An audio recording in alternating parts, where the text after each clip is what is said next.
Hello friend, आज हम जानेंगे क्लास 10th के फिजिक्स में एक टॉपिक है।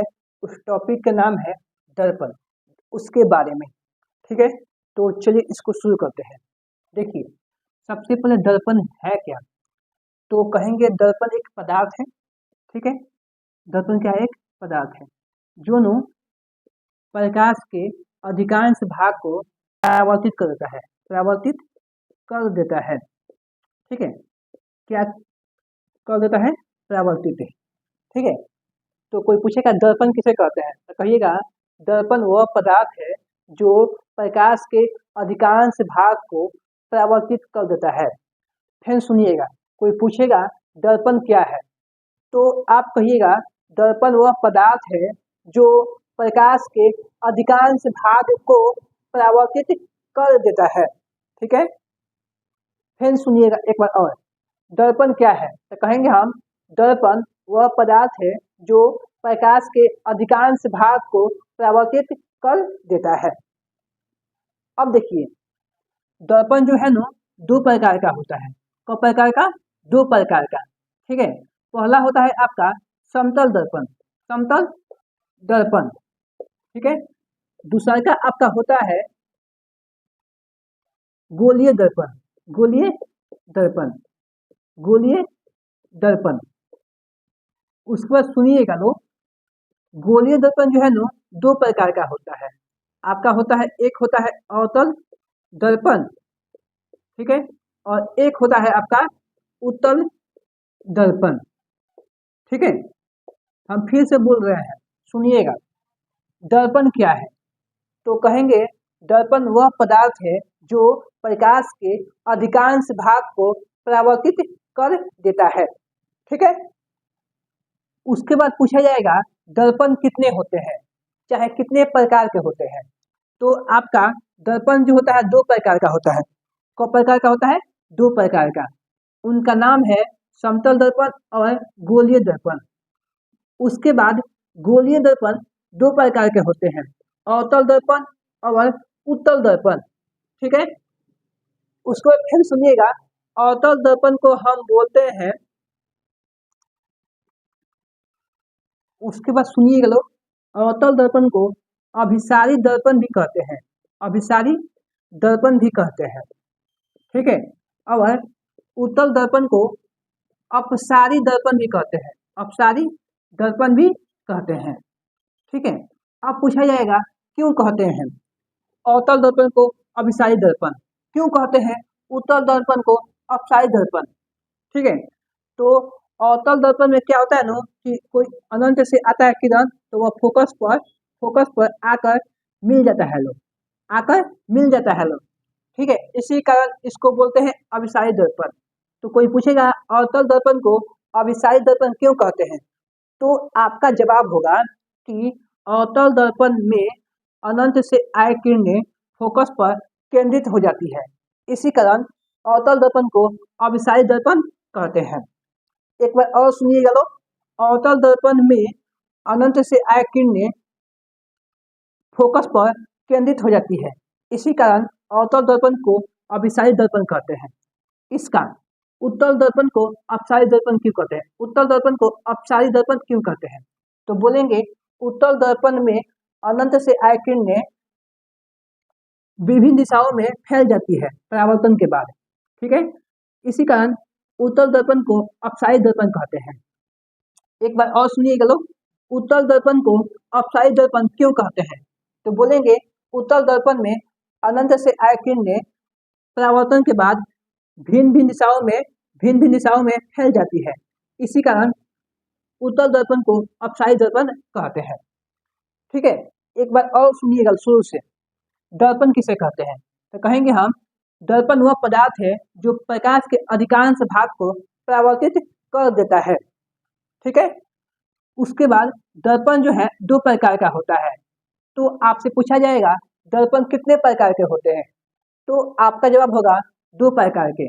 उनका नाम है समतल दर्पण और गोलीय दर्पण।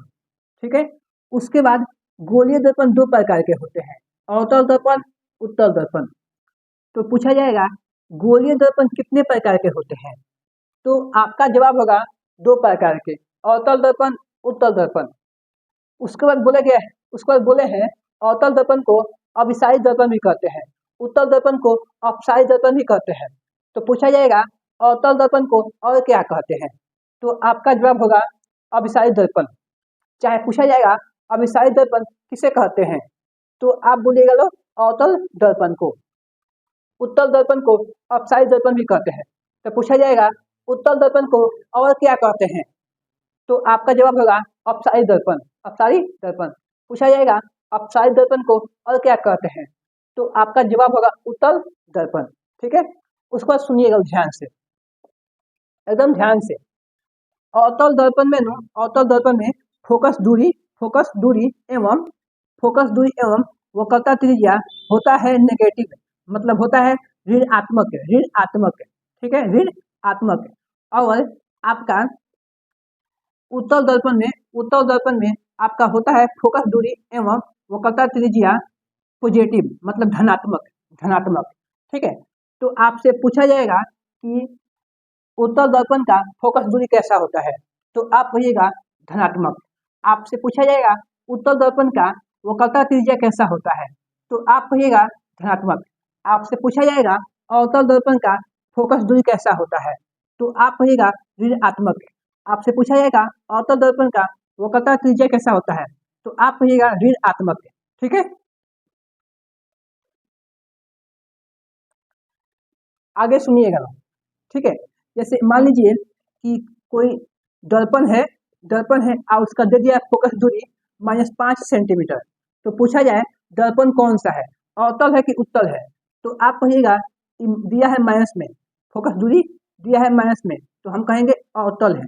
कैसा है, अवतल है। क्यों अवतल है, क्योंकि अवतल दर्पण का फोकस दूरी और वक्रता त्रिज्या होता है नेगेटिव, मतलब होता है ऋणात्मक, और यह नेगेटिव है तो हो जाएगा अवतल दर्पण।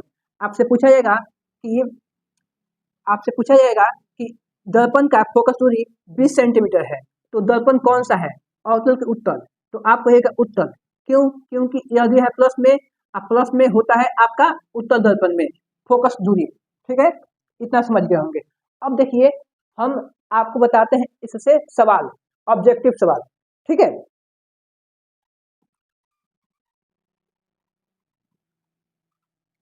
आपका पहला प्रश्न है अवतल दर्पण को और क्या कहते हैं, तो अवतल दर्पण को कहते हैं हम अभिसारी दर्पण। ठीक है, इसको अभी हम बताए हैं। अगला प्रश्न है 2 नंबर, उत्तल दर्पण को और क्या कहते हैं, तो इसका आंसर हो जाएगा अपसारी दर्पण। अगला प्रश्न है 3 नंबर, दर्पण कितने होते हैं, तो दर्पण होते हैं 2। कौन कौन, समतल दर्पण और गोलीय दर्पण। ठीक है, अगला आपका है प्रश्न 4 नंबर, गोलीय दर्पण कितने होते हैं, तो इसका आंसर हो जाएगा 2। कौन कौन, तो अवतल दर्पण और उत्तल दर्पण। अगला प्रश्न है 5 नंबर, अवतल दर्पण की फोकस दूरी कैसी होती है, तो अवतल दर्पण की फोकस दूरी होती है नेगेटिव, मतलब ऋणात्मक है। अगला क्वेश्चन है उत्तल दर्पण की वक्रता त्रिज्या कैसी होती है, तो उत्तल दर्पण की वक्रता त्रिज्या होती है पॉजिटिव, मतलब धनात्मक है। ठीक है, आगे सवाल देखिएगा।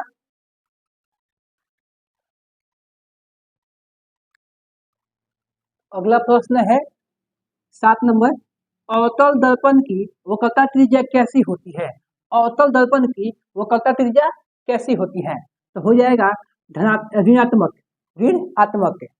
अगला क्वेश्चन है 8 नंबर, दर्पण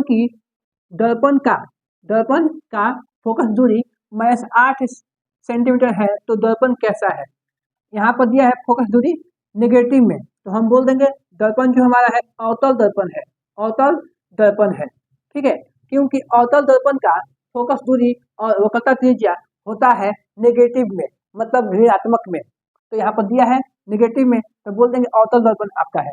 अगला क्वेश्चन है 9 नंबर, दर्पण का फोकस दूरी +8 सेंटीमीटर है, तो दर्पण कैसा है, तो कह देंगे उत्तल दर्पण है। उत्तल दर्पण क्यों है, क्योंकि इसका फोकस दूरी दिया है पॉजिटिव में, ठीक है, मतलब धनात्मक में, उससे लिए। अगला क्वेश्चन है 10 नंबर और अंतिम सवाल, उत्तर दर्पण की फोकस दूरी कैसी होती है? तो उत्तर दर्पण की फोकस दूरी होती है पॉजिटिव, मतलब धनात्मक। ठीक है दोस्तों, आज के इस वीडियो में बस इतना ही।